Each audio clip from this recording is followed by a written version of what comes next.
Okay. What's up, guys? Welcome back to Cobra Kai Theory. Today we have the lovely Susan Gallagher, who plays Homeless Lynn in Cobra Kai Season 1 and 2. We got a lot of stuff to talk about today. Some of your questions, which I'm going to be choosing from, and then the rest we're just going to free flow and have some fun with it. Susan, what's going on? Hi. Hi. How you Hi, doing? everybody. Hi, Homeless Lynn. Great. looking very healthy. Looking very good. Am I? Yeah, Thank you compared to very much. Homeless Lynn, of course. So, Yeah, compared to Lynn. compared to Sure. Lynn, yeah, anything looks better than that. So, tell me about the show. I know you've told a lot of people how you got the role and all that. I'd love to hear it firsthand here. So, run me through it. How'd you get the role? Okay.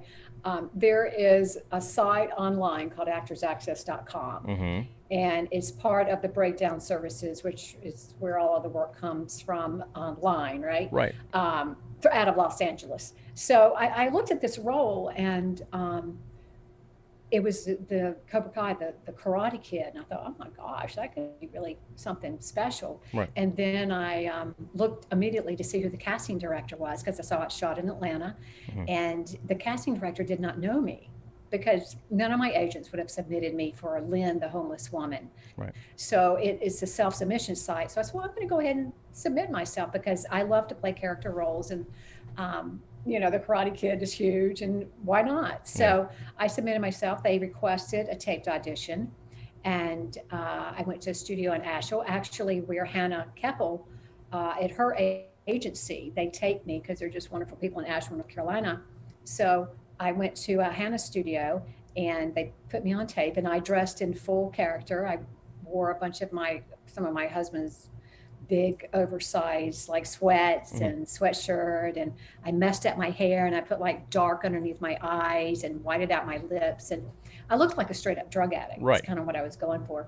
So Jono, the guy who read opposite and ran the camera, we just had a blast with it. And I mean, we were laughing hysterically between each take, and I sent two different takes. Take one was my favorite, and then take two just kind of as an alternate. And I think in take two, I actually put like this black toboggan on my head, and she was hideous looking. And I forgot all about it. And I had put down my Atlanta agent, because that's the ethical thing to do. So AMT calls me, and they said, Susan, you have a callback for a homeless woman in Cobra Kai? I'm like, oh yeah, I forgot all about it. I didn't even tell them about it because it was such a long shot.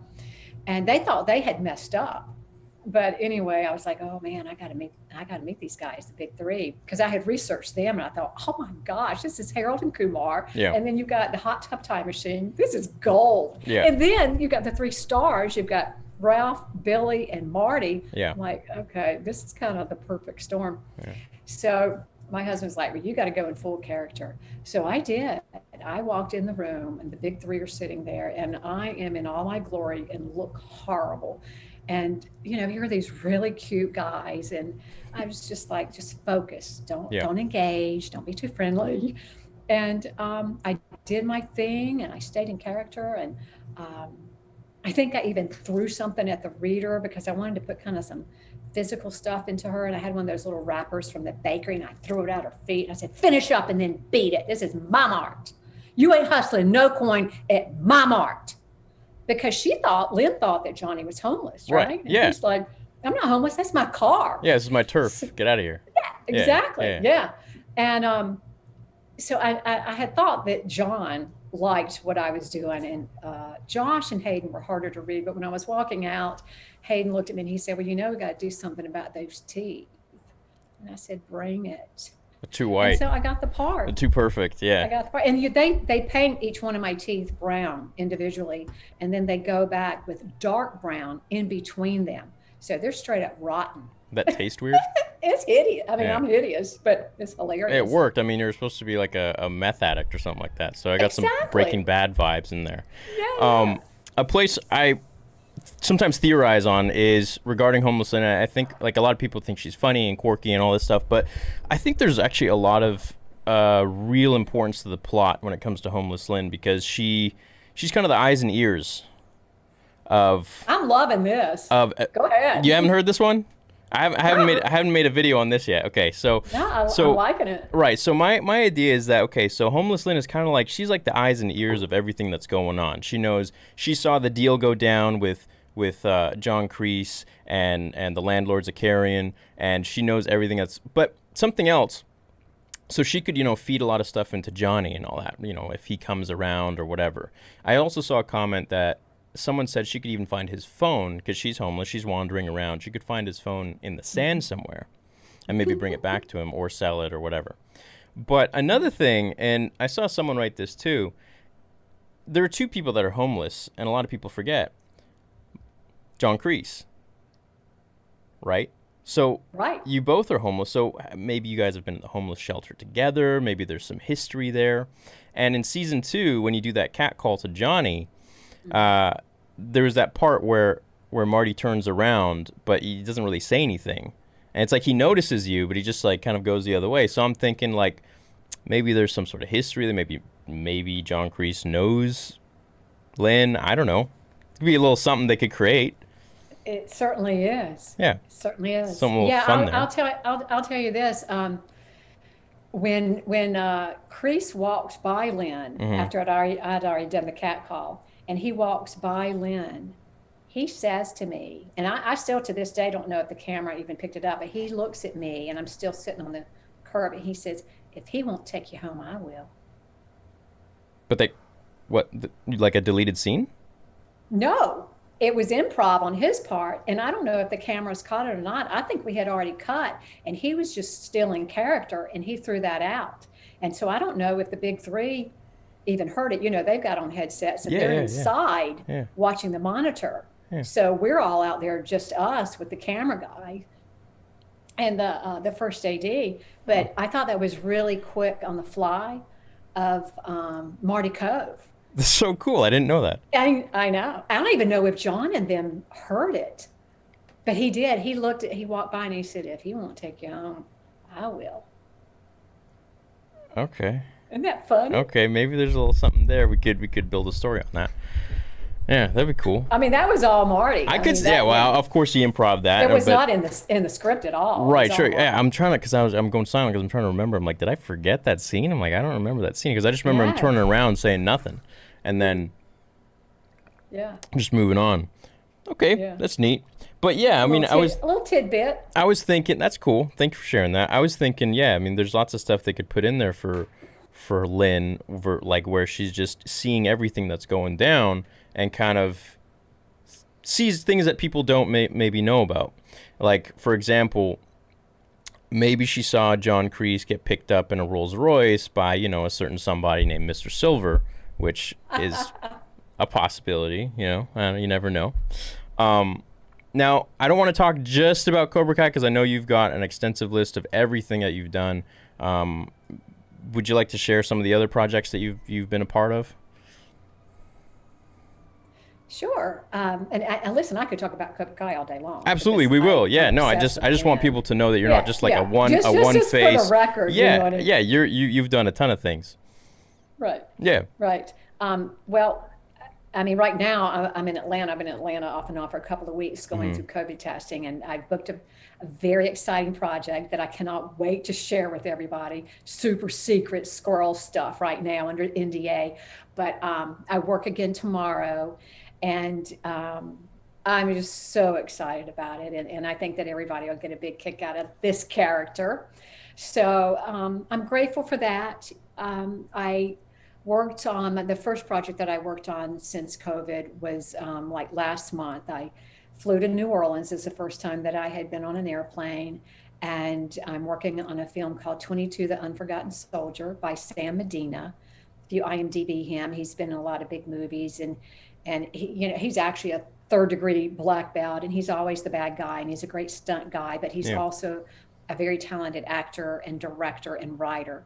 And so he directed me a couple of years ago in another series, and he cast me in his film, and it's about PTSD and veteran suicide. So it's kind of a labor of love of Sam's, and I'm really honored to be part of that.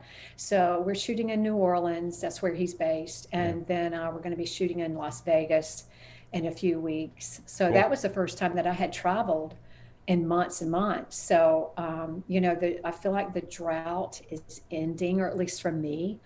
And I'm just so grateful to get back to work. Yeah. I mean, I have worked quite a bit. I'm in a series on YouTube called Queering web Right. series. I heard about it. Yeah. Yeah, we've done 2 seasons, and they're short little webisodes, so they're very easy to watch. And we screened at South by Southwest Film Festival in Austin last year. That's actually the first time I had ever met the big three and Billy in person. First time they had ever seen me. Oh, cool. The way I really look, Yeah. because they were doing a private screening of season 2. And I heard about it. I said, well, gosh, I'm going to be in Austin attending all Queering's premieres. Yeah. Wonder if I could, schedule my schedule to work around that. So I got to do both.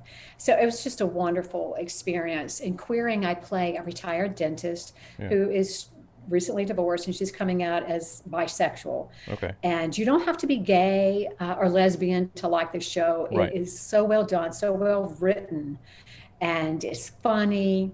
And Leticia De Bertoli from Brazil, who is the filmmaker and the writer, she addresses a very sensitive subject with a lightness and with humor, and you just fall in love with these characters. And it's Queering web series on YouTube. And check it out. I think you guys really like it. Cool. We're supposed to have done Queering the movie this past spring in New York. We shoot mostly in Brooklyn, but because of COVID, everything is on hold. Well, yeah, everything's shut down now. And... Yeah, but I'm really honored to be part of that, and it's just a great group to work with. And I all my straight friends like it too, so check it out. Yeah, I'm sure it's for everyone. I mean, I know everyone, all your fans here, is about 150 of them here right now. They just, yeah, I'm sure they all want to. Yeah, they're like, I can't see anybody. I know you so can't see know. them. You'll see them in the playback. You can see the live chat. Okay. A lot of people were like, homeless hottie, like, oh my God, she's the most beautiful homeless person. You know what? What's his name? Pastor Preacher Boy, Bobby Ron Thomas. Oh yeah. Yeah, I call him Preacher Boy. He's pretty clever. He started a hashtag homeless hussy. Oh. So I thought that was pretty funny. Oh, well, I'd like to see him. Hustlin, with the LYNN. Yeah, that's clever. Yeah. Yeah, everyone's just going crazy in chat right now. Hi, everyone. It's going crazy. I don't know who's out there. Yeah, well, yeah, they're all here. You know about the channel, right? You know about the YouTube channel. You're on the YouTube channel right now. We're not on Instagram. I know that, but Yeah. I can't see. You who's can't there. see them, right? Okay, Right. sure, fair enough. You have all the power. man. Right? Yeah, sure.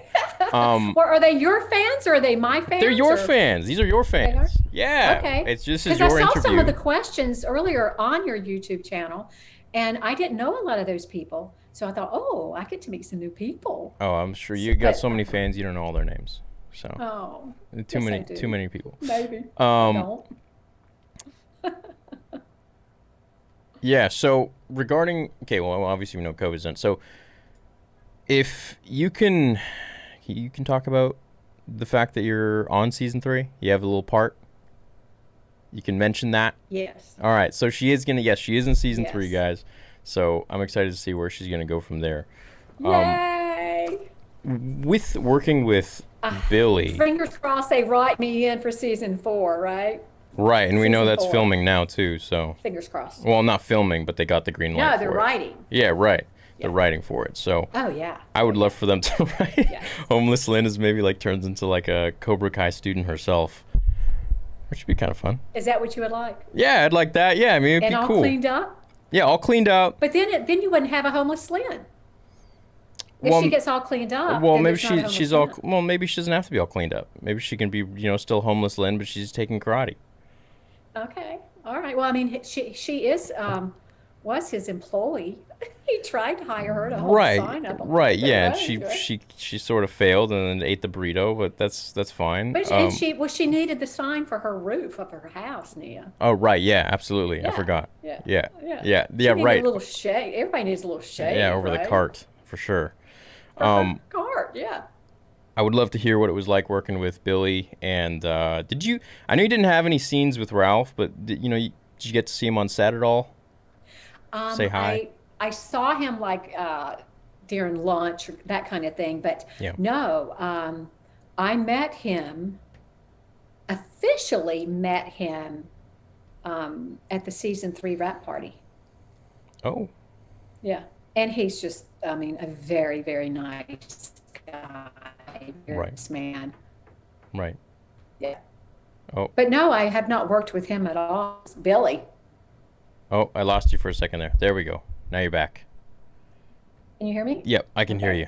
All right. Yeah, no, Ralph is just a very, very nice man. But no, I've not worked with him because my scenes are with Billy, and it's more the dynamic between Lynn and Johnny. Yeah. So, Which a lot of people and are saying, oh, you know, which you said before we went live is that, oh, maybe Homeless Lynn could be Allie or something. Which I'm thinking like well, that's. no, I didn't say that. I know That's you're saying what some of the fans. some fans were saying that. Which Yeah, excuse that me. maybe Yeah. she's real underneath all that dirt. She's Allie. Yeah, maybe she's just keeping tabs on Johnny from real close. Which I think you mean, you know, you guys had a real great chemistry when you were shooting. I would love Yeah. to see more stuff with you guys together. And, you know, if Yeah. the big three, they're extremely talented, so I would love to see what they have to write for you. Maybe more of a role, maybe like a apprentice to John Kreese now that he owns Cobra Kai Dojo. You know, maybe you, I don't know, will be hired to be his eyes and ears for everything around the Maybe. valley. Yeah, it would be interesting to see what kind of energy and chemistry Lynn and Kreese have. You know, we know what kind of chemistry Johnny Lawrence and Homeless Lynn have. Right. They have a great chemistry. It's very natural. It's organic kind of bantering back and forth. So Right. that's fun, and I think it's fun to watch for the audience. So Yeah. I don't know. She may not have that same kind of energy with Kreese. It may be completely different because I think that Lynn feels that she is smarter than Johnny, and that he's not much lower than her, that he could be in the gutter with her if he's not careful. Yeah. And I think she probably knows that, and she thinks that he deep down knows that. So there's a little bit of I don't know, it's not really a friendship, it's just a little bit of a comfort level between Yeah. those two characters. Yeah. Yeah, like they're kind of cut from the and same it's cloth funny almost. because the writing is so hilarious. Yeah. Huh? Yeah, I was going to say they're kind of cut from What? the same cloth almost.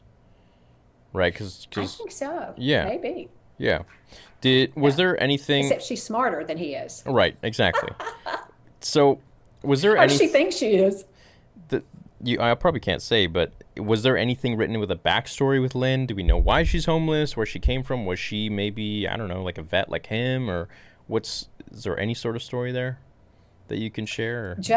Just what I initially kind of wired in my brain in the very beginning. I Yeah. have not gotten any kind of backstory from the big three. And mine was very similar to that she did have a military background, because I just did not want this character to be this typical victim, Right. pathetic woman, you know, out on the street. I Right. wanted her to have a lot of sass and to be very feisty and almost like a feral cat. Yeah. So, but yeah, that was the backstory in my mind, was that she was ex-military and, you know, maybe, you know, saw the love of her life blown to pieces. And I mean, because, you know, people end up in situations a lot of times because of what has happened to them in their lives. And maybe she course. grew up in a ultra structured military family, and she just chooses to live by her own rules and say screw everything and just be completely off the radar. Yeah. And she kind of lives by her own rules, and it's her choice to be on the street. Yeah.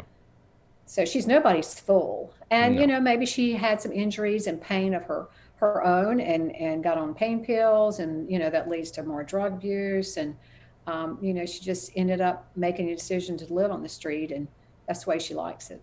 Yeah. Yeah.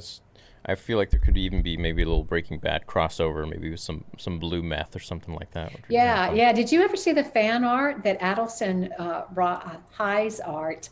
It looks like Rye's Oh, I art, but follow it's- him. He makes really great Yeah. art. Yeah. Yeah, he did one with Lynn with Walter White. And it says, "Say my name." And Lynn is like caressing Walter White I don't think I've seen that one. from the Breaking Bad. It's Yeah, hilarious. because meth is a very particular drug, and when they chose that one, I was like, could be a little fun, a little something going on there. Now you were at the Mart. I'm not going to get into the pizza because I'm sure you get lots of questions regarding the pizza. I do get a lot of Yeah. questions about the pizza. There's- You there's- can ask. It doesn't There's matter. Go more to ahead. Homeless Lynn than pizza, guys. Okay. Yeah. Well, let me, for the record, I did not pick up Johnny's half-eaten pizza and eat off after him, and I did not really pick it up off of the ground. It looks like I picked it up off of the ground, but Yeah. Well, of course. it was smoke and mirrors. Yeah. She's not homeless in real life, guys. Okay. When you got to see that fight, what was that like? Like, I mean, you were just watching the whole thing between Johnny and the boys. So, can you take me through that? In my mind, Lynn was kicked back on a Friday night. Yeah. She had, over a half a slice of pizza. Yeah. She's kicked back watching the action. She's watching the show. Yeah. So she was in her element. But for me, and I didn't really realize it at the time because I was just so focused on what I was doing and living in the world of Lynn. Yeah. But afterwards, when I reflected back, I thought, wow, it was just such a memorable moment to witness the first kick in over 30 years of Johnny Lawrence, the first fight. Yeah. It was thrilling. It really was. And I've been on set like NCIS New Orleans, I did last year, and I was in a gunfight, and I did another movie where I was a hostage kind of thing. So, but I've never been in like a martial arts kind of fight, witnessing that close to it. And the choreography was just like this beautiful dance. Yeah. And I don't know how many hours Billy and all of the guys, Tyler and everybody, had practiced, rehearsed that, Right. because they knew what they were doing when we were shooting. I mean, it wasn't like they were having to rehearse. No, they had obviously been working, I don't know, 1 o'clock in the morning or when, because I don't know when Billy would have time to do that, but so good. And of course, our stunt coordinator is the best in the world, and Johnny actually was fighting. So, Yeah. I mean, he's very fit. He's a great athlete, and my hat was off to him because, Yeah. I mean, I'm not that. I mean, he hasn't done that in a long time, and I mean, he's tuned up very well, very quickly. Yeah, no, they all look great. And something, one of the comments that a lot of people say is like, oh, what's all these Karate Kid casts? They're all drinking from the fountain of youth or something like that because they all look so young and limber. He is very athletic. I couldn't believe it. It was like, oh my gosh. I mean, it's not like he's got this stunt double coming in there. I mean, he's doing it. And I'll tell you something about him that I was really impressed with was after they would cut, after each take, he immediately went up to every one of those guys and really looked at them in the eyes and said, "Are you okay?" I mean, he wasn't just, blowing smoke. He was wanting to make sure that each one of them were okay. That's nice. So actually genuinely cared. Genuinely cared, yeah. Yeah. Absolutely. Yeah, that's something that's kind of a hit or miss, I feel, in Hollywood. Sometimes they just, don't really care. So well, and I'll tell you what it did for me too. It made me feel even more comfortable working with this guy because he was so good to all of the kids. Right. Yeah. I mean, it's one thing to be a good actor and another thing to be an actual nice person. So. Exactly. Yeah. Yeah. Because you never know. That's good. That's nice. Someone here said, question for Susan. Would you be able to share with us how many episodes of season 3 you will appear in? One. Okay. But I'm grateful for it. Okay. Yeah. No mentions?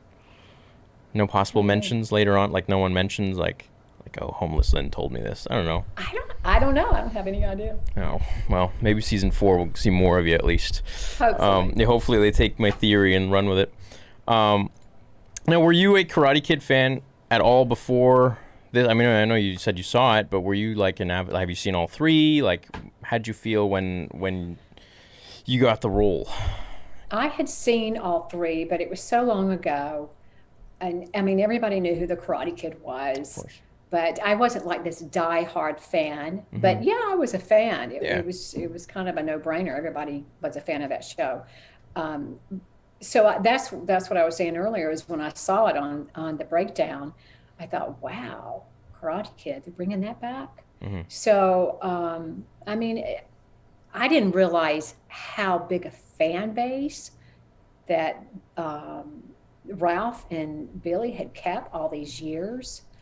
I had no idea that it was so big and so wonderful. Yeah. I mean, you guys are unbelievable the people that I have met and the fans are so nice and so supportive. And I think maybe it goes back to, Pat Morita's influence on all of this and how the Karate Kid influenced so many people's lives and just had a lot of positive messages and stuff, because the diehard fans are just wonderful. And then the Cobra Kai fans that are coming up too, they've just, everybody's just kind of one big family now. And you've got the old gang from people that are like my age that have been waiting over 30 years for this. And then you've got the new fans and the younger fans. And it's just been an absolute blessing for me to be part of it. And I'm so grateful to be part of this. Yeah, you're in the universe. I'd love to see more of you. For me, it was something that was always like, I shared Karate Kid with my dad when I was a little kid. We would watch it every single night on repeat, 1, 2, or 3. And then once Cobra Kai came out, I mean, I knew about it about a year before it actually came out, because you read the tabloids. And seeing it come out, I now see how many new fans have been put into this fandom, into this universe. Not just the older ones, like me and people before me, but the new youngsters too, who are being brought in by Cobra Kai, and then now they're able to watch Karate Kid. So they're like having like a Star Wars effect, where they're watching it sort of from the middle or the end, and then they can go back and see where it all really began, which is just a testament, I feel like, to the big three and just how well they understand the show, but also the fact that they're fans too. Because it's one thing to, have the business side and like make a lot of money and make a good show, blah, blah, blah, which we see a lot in Hollywood. But to actually be a fan is something that I feel is very rare when you're also a writer, director, producer, all that stuff. So I totally agree. And that it was a dream of theirs. Yeah. To do this. Yeah. I mean, this is like bucket list for them. So yeah. So you can tell they really care. And I think that's one reason why it's so successful. I agree. Is there any sort of nice, cool experience you had with them that you'd like to share? With the big three? Yeah. Yeah. Besides, of course, the audition and all that, and you said John was very easy to read and the other two were a little bit harder. Well, no, I don't want to say that, because he'll go, well, I didn't like you that much. Not that he was easy to read. Okay. All right. It's just, when I walked in the room, I go and I stand on my mark, and then there's the camera, there's the casting director. And then there's this female, Mary, I think was her name, was reading opposite me and running the camera. Right. Okay. And then there was this long table, and to the right there was John. Josh was in the middle, and then there was Hayden. Yeah. And I was standing the closest to John because he was kind of in front of the camera. So I could feel energy more, and kind of, because I'm sort of about energy and because I'm an actor, right? I am too, yeah. So, he was smiling and shaking his head a lot. Josh gave me a little change up of direction, and then Hayden was just kind of sitting back, and I just didn't know about Josh and Hayden, but John was friendlier. He was smiling a lot. I think that Josh did say when I walked in, he was like, whoa, she came in character, or she came in wardrobe, or something like that. That's the only thing that he really said until he gave me a note. And I think I took the note pretty good. It was a great experience. I just wanted to engage with these guys because I love the writers. Yeah. And you've got the 3 writers right there. And of course, I wanted to talk about Homeless Lynn all day long with these guys. But I knew that I had to stay in Lynn, or I'd blow it, and they'd go, nah, she can't do that, Right, because they probably have so many people coming in, and she's too, or just, not be able to see me and not believe that I would go to the places that maybe they want this character to go. Yeah. I had to convince them, or they'd go, oh, well, she's too this looking or that looking, and so I didn't want to get too friendly. Yeah, I understand. Now, we talked a lot about, her character on the show. Something I'd like to talk about is, where would you like to see her character go if you were to write it? Oh, if I were to write it. If you were to write season 4 or something like that, where would you want Homeless Lynn to go? Would you would you keep her in the show? Where would you put her? Would you have her like more for transform into like, you know, some sort of karate expert or something like that? Or maybe she's like a black belt of her own. I don't know. Yeah. Well, you know, there's been a lot of theories out there, and on my Homeless Lynn Facebook page that the fans created. I engage on it a lot, but the fans created it. There's a lot of theories that Lynn is more like the Oracle or like the homeless woman in Sons of Anarchy. So that she's, you know, has more power than we think she does. She knows more things. So I really do like that theory. But if I were to write it just from a self-centered, fan fiction, actor's point right? of view, Yeah, why not? I would probably have her. Lynn would have a twin sister who is like this very wealthy, pretty lady that comes into the show, but she's really evil deep down, and nobody really Wow, I like knows this. that. This is cool. Yeah, and then maybe you know, she's part of the reason why Lynn is where she is because of this twin evil sister that nobody realizes is the evil one. Maybe someone in the family died, and she like, I don't know, they're supposed to be like an inheritance or something, and then this evil sister took everything and left. Like, yes, that's kind of cool. And then I'll be playing two opposite characters, you know? Exactly. Right. Maybe one's got a scar or something like that. You never know. Or I know a lot of people will be like, oh, maybe she was, you know, Terry Silver's wife or something. Yeah, I've heard that. I've heard Mike Barnes' wife. I've heard that Tori is Mike Barnes and Homeless Lynn's daughter. I've heard that one, yeah. I've heard that. Yeah. There's a lot of I've heard it all. Interesting theories. Steve has a question for you. He says, Susan, you're incredibly talented and seasoned in the craft of acting. I can't wait to see more of your work outside of Cobra Kai. I am a fan. Oh, I guess that wasn't a question. He's just being nice. Okay. Thank you very much. Oh, thanks, Steve. That's nice of you. Means a lot. Yeah. Well, I'm going to read some fan questions that I chose from.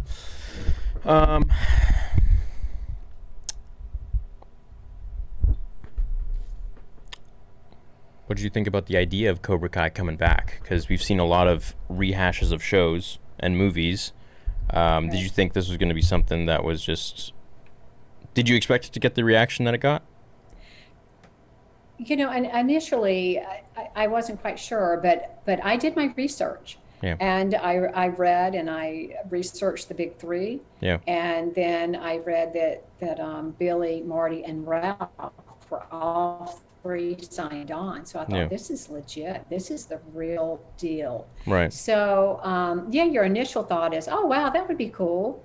But then when you start finding out who's involved with this, then, you know, you're like, wow, this could be great. Yeah. And the fact that the big three are diehard fans, I mean, right. You know, they've got the passion for it. Yeah. That's something huge, I feel like, in movies. It's a dream. They're living a dream. Yeah. That's like me directing a Star Wars movie or something like that, or a Cobra Kai episode, which would be pretty cool. But that would be very cool. That'd be cool. Yeah. That'd be cool. That'd be neat. Especially if you have Homeless Lynn have a lot larger role. Let me tell you this. If they ever get me to do something like that, which I don't have the credentials for, but if they ever do, you're going to be starring in that show, all right? You're going to be starring in that episode. Starring in that episode? Oh, okay. Yeah. It's not going to be... You know how, like, they're having... Well, they talked about having different spin-off shows, right? Did you hear about this? Yeah. So like, we could have, like, Tori or whatever, Miguel or Hawk or whatever, maybe, like, a Kreese backstory when he was younger. Why not Homeless Lynn? Right. Could do that. Right. I think there's a big enough fandom. That is a good idea. Right. Yeah. Well, like with Deadpool. Yeah, a lot of times, of course, you know, the spin-offs don't work, but, you know, the star of that episode sounds great, Nia. So I'm really liking that. I'd like to see it. I think it would be cool. Yeah, well, I mean, with Deadpool, I mean, the fans, I don't know if you're familiar with it, but the fans basically brought that movie to existence just by the sheer support of it. So... Let's get behind her, guys. I've heard that before. Yeah. It's really a fandom thing. Yeah. Look, if the fans are out there, the money's there for the studios. So. Yeah. You guys are the best. Well, I'd love to hear more about your involvement with season 3, but obviously we can't hear that. So. I will say this about season 3. You guys, it's going to blow you away. That's all I'm going to say. Did you guys get to see it just, already? Did all the cast and crew get to see it, or is that just the big three? No, I have not been able to see it. I have not seen it. Because I always see on Twitter, we see like John, he's always like, oh yeah, I keep rewatching it and it's so amazing, and he's just like rubbing it in. And I'm like, all right, dude, you just release it. That'd be nice. Right. No, I was hoping to go to the premiere. I think it was going to be at Tribeca this past spring, but no go. So I haven't seen it. But I know enough to know that that is just going to, I mean, it's epic. Yeah. You guys it's going to be so worth the wait. Yeah. Yeah. There have been a lot of fabulous. Talks about this show being, this season in general being the most like action packed or something of any show, and they're like, yeah, I'll bet on it. Who said that? It was someone that was on the show. I can't really remember, but I know you also got to talk with Peter from Cobra Kai Companion, who's a buddy of mine. Yeah, and Brianna, who... Oh, I love them. Yeah, they're really nice. I sometimes do a show with them here and there, but our time schedules don't match all the time. Peter had a Halloween surprise. The baby was born on Halloween. It was? Baby. Oh, I didn't know. Yeah. I didn't even know. That's why. Yes, major congrats. Oh, congrats, yeah, he's got Peter. The picture up. He's adorable. Yeah. Congrats, Peter. I gotta message him. I gotta remember to message him. Yeah. That's pretty cool. Yeah, because I know he was having a kid coming soon. So, Mm-hmm. Why are you guys talking about Star Wars in chat? Come on. Tori is Homeless Lynn and Terry Silver's daughter. Hey, here we go again. Well, I had a fantastic time talking with you. I'd love to have you back once season 3 is out. If you would love to come on, that'd be great. But I would love that. Yeah, I think it would be fun. You guys can ask more questions down in the comments, and I'm sure she'll be searching them, and we'll get to some more once season 3 is out in 2021. Thank you so much for your time. I really appreciate it. It's my pleasure. Thanks for having me. Of course. Yeah, of course. I'll catch you later. Okay. Okay. Bye. Bye.